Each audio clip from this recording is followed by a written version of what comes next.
ભોપાલનો રસ્તો ધરાશાયી થયા, વિરોધ, કોંગ્રેસ કાર્યકરો ખાડામાં બેઠા। सड़कों में बैठे डामर चोरी करना बंद करो, दलाली करना बंद करो, भ्रष्टाचार बंद करो। ભોપાલના વ્યસ્ત એમપીનગર વિસ્તારમાં ભારે વરસાદ બાદ માર્કેટ વચ્ચે રસ્તો ધરાશાયી થયો હતો। લગભગ 10 ફૂટ ઊંડો ખાડો પડતા વાહન વ્યવહાર પણ ગગડાયું હતું।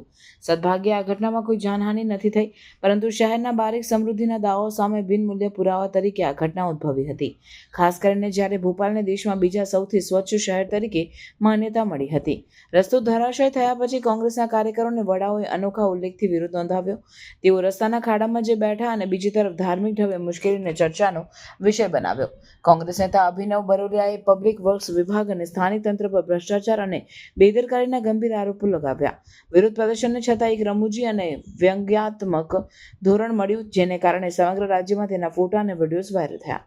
સ્થાનિક તંત્રે તાત્કાલિક રસ્તો બેરિકેડ કરીને મરામત શરૂ કરી, છતાં અધિકારીઓએ ખીણ પડવાનું કારણ જૂના નાળાને અને વરસાદથી થતી જમીન ધોવાયાને ગણાવ્યું।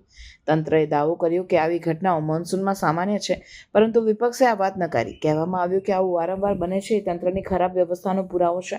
કોંગ્રેસના વિલક્ષણ વિરોધના કારણે આખા શહેરમાં આ મુદ્દો ગંભીર ચર્ચાનો વિષય બન્યો। આ વિરોધને લોકોએ ગંભીરતાથી લીધું અને શહેરના પાયાની સુવિધાઓ પ્રત્યે અસંતોષને પ્રસ્તુત કર્યું। રસ્તામાં બેઠેલા કોંગ્રેસના કાર્યકરોના દ્રશ્યો પક્ષ સામે અકળાડાની ઉર્જા બની ગયા, પરંતુ તંત્ર જ્યારે તપાસનું આશ્વાસન આપે છે ત્યારે વિપક્ષ અને આપણો અવાજ ઉઠાવનારાઓ સુધારાની માંગ સાથે વધુ દેખાવાનો ઇશારો આપે છે।